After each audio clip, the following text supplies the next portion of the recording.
What do you do when the people hiring your future team are quietly tearing it apart? Elias Trent stood in the glass-walled conference room on the top floor of the downtown headquarters, arms crossed, staring at the spreadsheet his assistant had just printed. 11 locations. 9 were stable. 1 was underperforming. The numbers from Store 6 didn't make sense, not enough new hires, high turnover, and sluggish customer service scores. Could be a bad manager, his CFO had said. Or maybe they just can't find the right people. But Elias wasn't the kind of man who relied on guesses. He built the company from a one-store operation in Ohio to a chain of 11 fast casual restaurants across the state. He knew something was off. So when his head of HR said they had a temp job opening in recruitment at the underperforming store, Elias saw his chance. "I'll do it," he said flatly. The HR director blinked. "You?" Elias nodded. "As a trainee. Give me a fake name, change my look. No one at that store's met me. They won't know." He shaved the beard, swapped the tailored suits for khakis and a dull polo, and wore thick glasses and a ball cap low over his face. As Eli Turner, he started his first day at Store 6 as an HR trainee under senior recruiter Marla Jensen. The moment he stepped into the back office, Elias felt it. Cold. Not the temperature. The energy. Marla didn't look up from her desk. She was in her late 40s, sharp red lipstick, and a voice that didn't believe in "Please! You're the trainee?" she said without looking up. "Yes, ma'am." "Don't call me ma'am. Sit. Don't touch anything unless I tell you. And if you're here to learn, keep your mouth shut and your ears open." "Understood," Elias said, masking the irritation building in his gut. The first few hours were quiet. She walked him through the applicant tracking system, pausing only to bark corrections when he clicked too slow. Then the interviews began. A young man walked in, nervous but dressed sharp. Clean resume. Former barista. Marla glanced at his name, Jamal. "You worked at Java Express?" she asked. "Why'd you leave?" "They closed the location." "Uh-huh. And you were shift-led?" She made finger quotes. "You sure you're ready for something more professional?" Jamal blinked. "I think so. I'm a fast learner." That's not what I asked?" Elias watched the kid shrink. Marla didn't even let him finish. She waved toward the door. "We'll be in touch," she said. The second the door shut, Marla muttered, "Another one who thinks a smile gets you hired." Elias kept quiet, took notes. The next applicant, a woman named Lila, came in with years of customer service experience. She was older, wore a headscarf, and spoke with a slight accent. Marla barely looked at her resume. "Do you have a car?" Marla asked. "Yes, I do." "Reliable?" "Yes." "Do you even have restaurant experience?" "I worked in a hotel kitchen back in, not the same thing." Marla cut her off. "We're fast-paced here. Not sure you'll keep up." She dismissed her in under 3 minutes. Elias clenched his jaw. That was strike 2.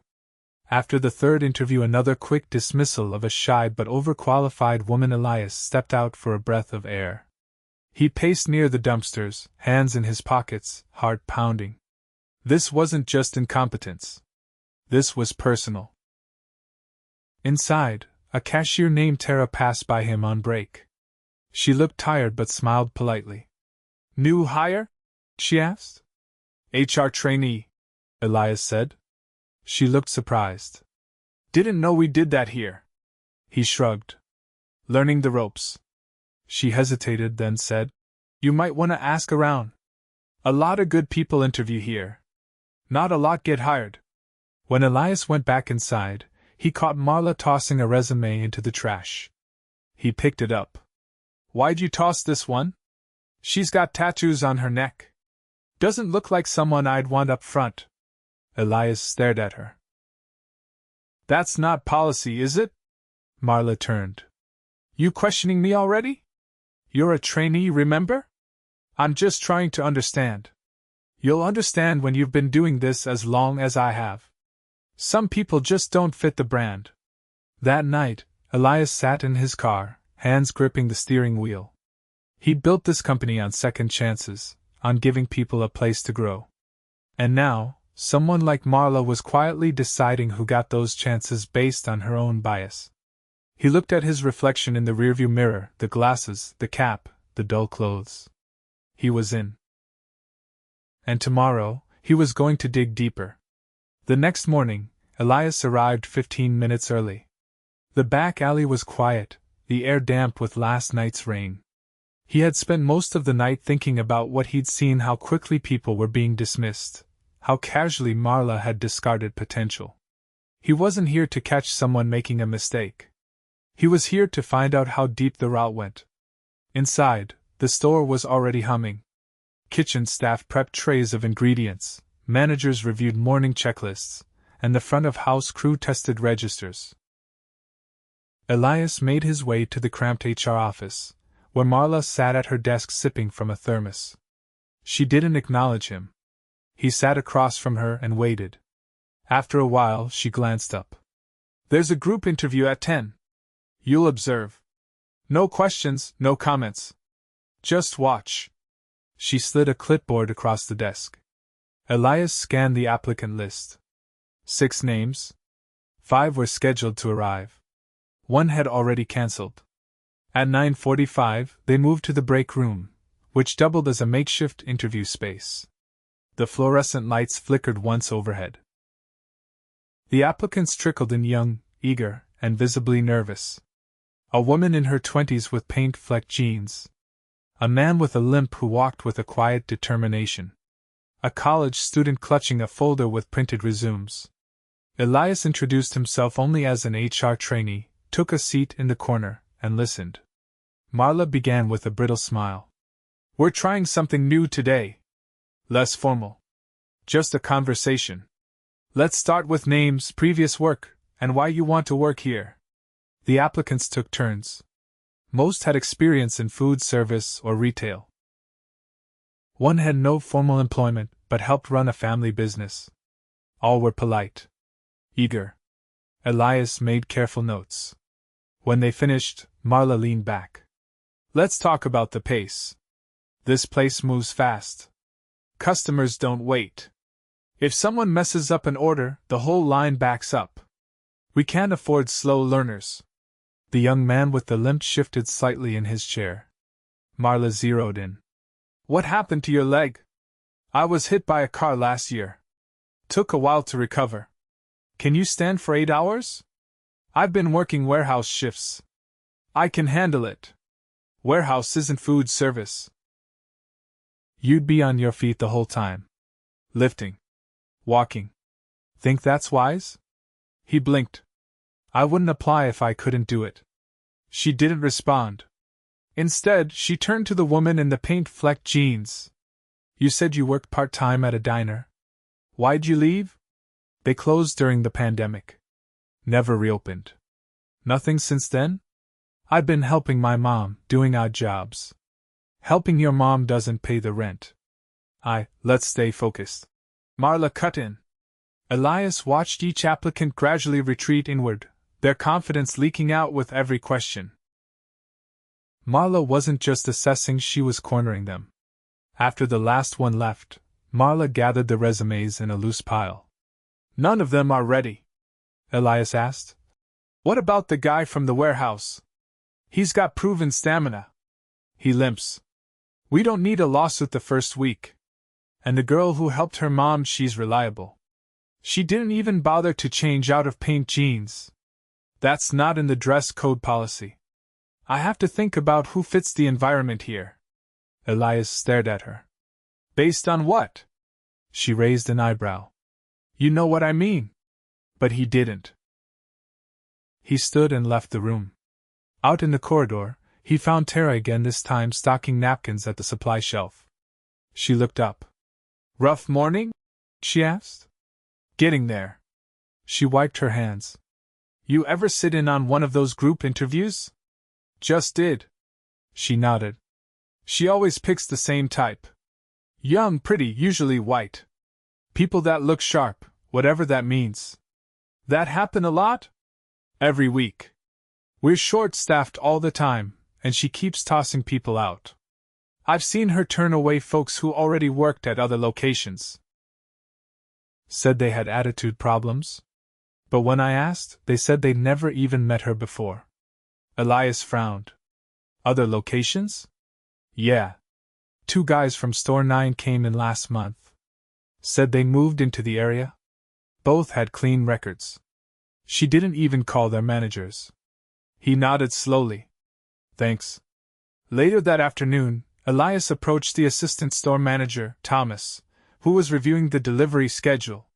He was wiry, mid-30s, and looked chronically overworked. Busy day, Elias said casually. Always is. We're down 2 line cooks and a register. Can't get replacements? Thomas shook his head. We've had applicants. HR keeps rejecting them. Any reason? Beats me. Last week, I recommended a guy who used to work at City Subs, fast, clean, polite. Didn't even get a call back. Doesn't that slow everything down? Thomas let out a dry laugh. You think? Elias leaned in. You ever report that up? Who do you think I'd report it to? Marla's the one who sends the reports up. He sighed. Look, I'm trying to keep this place from falling apart. But if she won't hire, I can't fix that. Elias thanked him and stepped out. The pieces were falling into place. Marla wasn't just biased, she was gatekeeping. Filtering applicants based on her own unspoken criteria. And the worst part? No one had challenged her. No one had the authority. Until now. The next morning, Elias came in even earlier. He bypassed the office and headed to the floor, helping Tara stock condiments and chatting with the prep crew. He asked about their shifts, their hiring experiences, what they'd seen. The stories repeated themselves: qualified people turned away, coworkers burned out, good applicants ignored. By noon, he had what he needed. He walked into the HR office. Marla was typing. We need to talk, he said. She didn't look up. Can it wait? No. She paused, then turned, annoyed. What is it? Elias reached into his pocket and pulled out his badge. Not the trainee one. The real one. He set it on the desk. Marla stared. What is this? I'm Elias Trent, founder and CEO. She froze. I've been here for 3 days. Watching. Listening. She tried to speak, but he held up a hand. I've seen you dismiss applicants without cause. I've seen you make judgments based on appearance, disability, even race. I've seen you ignore internal transfers and lie about performance. That's not, I spoke to staff. I reviewed your records. You've created a bottleneck that's choking this store. You've cost us talent, time, and trust. You've undermined everything we stand for. Her face went pale. I was doing what I thought was best. No, you were doing what was easiest for you. You filtered people out because they didn't match your idea of fit. That's not your call to make.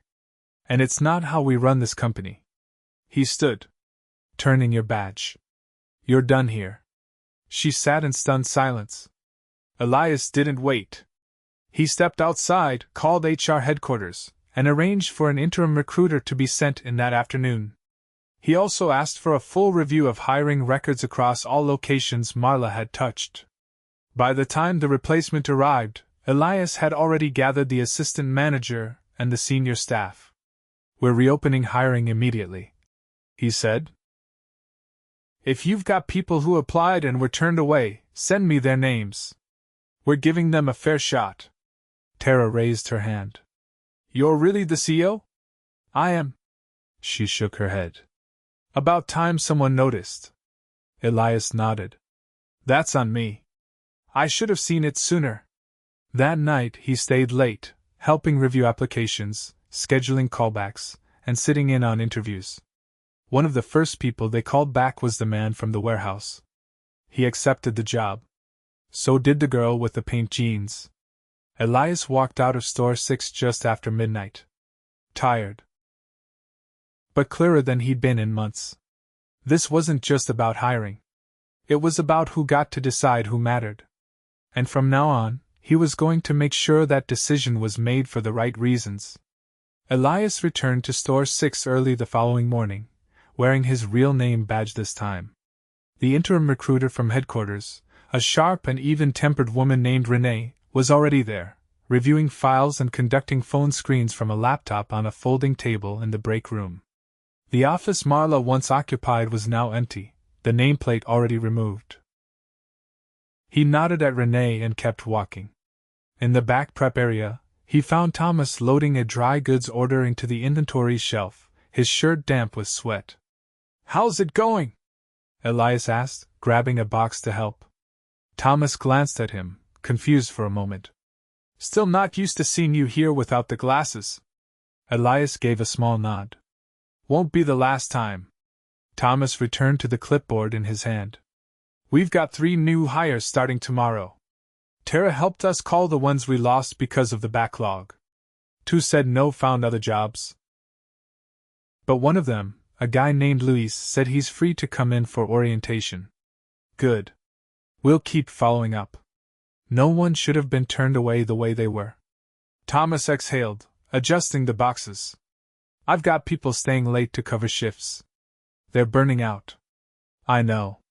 I'm not going to pretend this gets fixed overnight, but we're going to backfill every position, and we're bringing in a float team from another location to help for the next few weeks." Thomas looked at him. "Appreciate that." Elias left him to finish inventory and made his way to the front. The morning rush was steady. Tara handled the register while a younger worker, Darius, managed the mobile orders. Elias watched how they moved smooth, practiced, but worn down. He stepped behind the counter and helped bag. Tara leaned slightly toward him. "I didn't think you'd come back after everything." "I said I would." She didn't say anything else, but her shoulders relaxed slightly. By 10, the dining room had cleared, and Elias slipped into the office to join Renee for a few interviews. This time, things were different. Applicants were walked in, spoken to respectfully, and given room to speak without being cut off. Renee had a quiet confidence, and she probed with thoughtful follow-up questions. Elias observed, occasionally jumping in when she asked for input. Midday, a tall man in his early 30s walked in wearing a pressed shirt and carrying a small black notebook. Elias recognized the name Luis. One of the applicants Marla had dismissed without explanation. "I appreciate you reaching out," Luis said as he sat down. "I thought for sure I'd done something wrong." "You didn't," Elias said. "We had some internal issues that we're addressing." Luis opened the notebook. "I've done kitchen work, mostly prep and grill. I'm fast, clean, and I don't call off." Renee smiled. "You're starting tomorrow. If you're still interested." He blinked. "Wait, really? You were qualified from the beginning," Elias said. "We're just correcting the mistake." Luis nodded slowly, still processing. "Then yeah, I'm in." Later that afternoon, Elias stepped outside to take a call from his assistant back at headquarters. A regional training manager named Monica had flagged up pattern rejected applicants from other stores had filed quiet complaints about being blacklisted by Marla. None were formal HR complaints, just notes left on exit interviews or anonymous surveys. At the time, they hadn't seemed connected. Now they were impossible to ignore. "Have them pulled," Elias said. "Every survey, every note. I want them consolidated and reviewed." Back inside, he found Tara in the break room, eating a late lunch. "I heard you hired Luis," she said between bites. "He earned it." She nodded toward the front. "Darius has been doing doubles 3 days in a row. He won't say anything, but his feet are wrecked. He's limping." Elias leaned against the counter. "No one should have to push themselves to that point. Can we get him a day off? We've got float support arriving Friday. Until then, I'll cover his shift." Her eyes widened. "You? On register?" I started on a grill line in Cleveland. I'll manage. She gave a short laugh. All right, boss. Let's see if you remember how to deal with a lunch rush. When Friday came, Elias was behind the register by 11, apron on, headset crooked over one ear. Darius shadowed him at first, giving quiet guidance on how the current point-of-sale system worked. Every few minutes, Elias glanced at the clock, trying to remember the rhythm: scan, bag, upsell, smile. He wasn't as fast as he used to be, but he kept up. Around noon, a woman named Chloe approached the counter. She wore a navy blue blazer and held a notebook tight against her chest. Renee had told him she was one of the applicants scheduled for a final interview but had shown up early to see the store in action. "You're Elias Trent," she said, recognizing him. "I am. You must be Chloe." She nodded. "I'm applying for the evening shift supervisor role." "You're early. I like to see how places run when they're busy." He nodded toward the floor. "Grab a seat. Watch all you want." After the rush, he walked over to where she sat near the drink station. "Thoughts?" he asked. "You've got a strong crew. But they're stretched. Not one person's taken a break since I got here. Helps having fresh eyes." Chloe folded her hands. "I've managed stores before. I don't just keep schedules, I keep people. If I get this job, I'll make sure they're not skipping meals." Elias leaned forward. "Good. Because that's what we need." An hour later, Chloe was hired. That evening, Elias gathered the team in the back. Most were still in uniform, hairnets half off, shirts damp from the fryer heat. He stood near the walk-in cooler, speaking plainly. "We're not where we need to be. Some of you have been carrying this place on your backs. I see that. And I'm fixing it." Someone near the back, an older cook named Vince, asked, "We gonna get more bodies or just more speeches?" "You're getting both," Elias said. "You'll see new hires this week. And next. We're catching up. But I need you to hold the line until then." Tara folded her arms. "And after that?" He looked around the room. "I'm not disappearing. You'll see me again. Not just for inspections or PR. For real work. You'll get the tools, the people, and the respect you've earned. And if anyone, manager, recruiter, or corporate, puts up walls again, I want to hear about it." No applause. No cheering. But no one walked away either. The next morning, Elias sat in a corner booth with a black coffee and a legal pad. Notes covered the page: schedules, pay scales, training gaps. Chloe came by with a printed roster. "I've got coverage through next Thursday," she said. "Still short a closer on Sunday." "I'll take it," Elias said. "You're serious?" "I'm here to work." She hesitated. "You want me to treat you like a regular shift lead?" "I want you to treat me like anyone else putting on the apron." She nodded once. "Then you're closing Sunday." As she walked off, Elias looked around the dining floor. Customers filled the booths. The kitchen was loud but controlled. The register line moved with a rhythm it hadn't had in weeks. Tara handed off orders. Darius leaned on a stool, sipping water finally off his feet. It wasn't fixed. Not yet. But for the first time in too long, things were moving forward for the right reasons, and with the right people. Sunday evening brought a slow drizzle that misted the windows of Store 6. Inside, the floor buzzed with the steady rhythm of orders and cautious optimism. Chloe stood near the prep table, clipboard in hand, calling out timing checks for the grill station. Though only 2 new hires had started so far, their presence eased the pressure just enough to give the regulars a little room to breathe. Elias wiped down the front counter silently, dressed in the same uniform as everyone else, headset hanging around his neck. At 6, the dinner crowd started to pick up. Chloe glanced over the dining room and then called to Elias without looking away from her checklist. "We need someone to cover the lobby, trash, tables, refill station." "I'm on it," Elias said. He grabbed a rag from the sanitizer bucket and moved quickly, clearing trays and wiping surfaces. A young family left a mess at the corner booth, crumbs scattered across the seats, napkins stuffed under plates. Elias didn't flinch. He cleared it all, tucked the tray under his arm, and moved on. By 7, the air turned humid with fryer heat. The new hires, Luis and Kayla, moved cautiously, Luis on prep, Kayla bagging orders.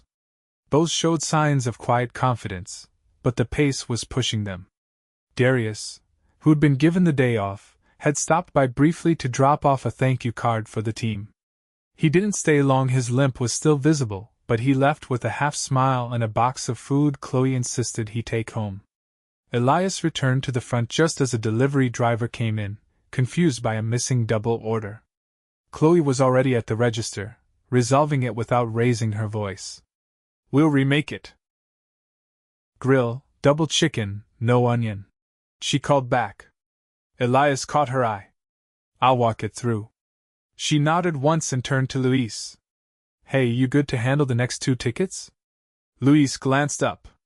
"Yeah. I'm good." Elias stayed near the window, handing off the bag with a quick apology to the driver. By 8, the rush had finally tapered. Elias slipped into the back to check on Kayla, who was restocking sauces. She looked up as he approached. "Everything all right?" he asked. She nodded. "Just trying to keep my head above water." "You're doing fine." She hesitated. "Can I ask something?" "Sure. Is it true you used to run the whole company from a laptop in your garage?" He chuckled. "Not a garage. A basement. And the Wi-Fi barely worked." Kayla laughed quietly. "That makes me feel better." He leaned against the wall. "Where'd you work before this?" "Nowhere official. Helped my cousin's food truck. Cash jobs, mostly. Didn't think I'd have a shot here." "Why not?" "Your recruiter told me my experience didn't translate. Said I sounded like someone who'd leave after a week." Elias's expression hardened. "You're here now. That's what matters." She nodded slowly and turned back to her task. As the shift neared closing time, Chloe gathered the crew for end-of-night assignments. Trash, equipment wiped down, register closeout. Elias was assigned restocking for the condiment station, a task he hadn't done in years. He moved carefully, checking each bin, refilling only what was low. Once the last customer left around 10:15, Chloe handed out closing notes and made a quick announcement. "Effective tomorrow, we've got 2 more hires starting. 1 on morning prep, 1 on swing. That brings us to 6 new staff across the week. It's not full strength yet, but we're getting there." Luis raised his hand. "We still short for Friday?" "I'll be here," Chloe said without hesitation. Elias added, "So will I." The team dispersed slowly. Tara, who had stopped by to check the new schedule, stayed a moment longer. "I saw your name on the schedule for Friday night." "That real?" "Completely." She nodded. "You're actually sticking around." "Why wouldn't I? Most people at the top disappear after the cameras roll." Elias folded his arms. "There were no cameras." She studied him for a second. "Then I guess you mean it." "I do." The next morning, Elias stood in the main conference room at headquarters with his operations director, HR lead, and legal counsel. A stack of folders sat in the center of the table, each one a summary of complaints, overlooked transfer requests, or dismissed applications tied to Marla's tenure. The HR lead flipped open the top file. "We've confirmed at least 17 applicants who were rejected for reasons that violate company policy. Some of them had direct manager referrals. And for internal applicants," the legal counsel added. "She blocked them without documentation, just vague notes like not a good culture fit." Elias kept his voice steady. "What's our exposure?" "Minimal, if we act fast and follow up." "Then we do. I want written apologies to every impacted applicant. If they're still interested, we offer them priority placement." The operations director looked up. "And what about the rest of the team at Store 6? "They're stabilizing," Elias said. "But we won't leave them on their own. I want a quarterly audit of hiring practices at every location. I want blind interviews piloted at 3 stores by next month. And I want recruiter evaluations tied to retention, not just time to hire. The HR lead made a note. We'll draft the framework. Elias stood. And make sure Marla's termination is logged as cause. The legal counsel gave a small nod. It already is. That afternoon, he returned to store 6 not in uniform this time, but in a plain button-up and jeans. He found Chloe reviewing the week's schedule at a table near the window. You've done good work, he said. She looked up. Still a long way to go. I don't doubt it. But it's moving. She flipped the page. You still planning to close with us Friday? Unless you're kicking me off the roster. You show up, you're clocking in like the rest of us. He smiled. Fair enough. He walked through the dining area one more time. It wasn't spotless. A napkin had fallen under a booth. A kid had left fingerprints on the glass. The air still carried the scent of fryer oil and hot bread. But the staff moved with a little more steadiness. Their eyes didn't flick toward the clock every few minutes. Before he left, he stopped by the back office, where Renee was packing up her temporary setup. You heading out? He asked. Finished the last of the onboarding paperwork. Chloe's got it from here. You've done more than we asked? She shook her head. Just cleared the roadblocks. The rest was already here: talent, hustle, pride. They just needed someone to stop getting in the way. He nodded. Appreciate it. She zipped her bag and stood. You know, most CEOs would have sent a memo. Maybe replace someone quietly. You put on the badge and took the heat yourself. Memo wouldn't have told me what I needed to know. She paused at the door. Don't lose that. The door clicked shut behind her. Elias turned back to the office. The laminated policies on the wall looked worn, the desk scuffed at the corners. He sat for a moment, let the silence settle. No numbers, no spreadsheets. Just the echo of decisions made, and the weight of those yet to come. When he finally stood to leave, he didn't take anything with him. He didn't need to. The change was already in motion.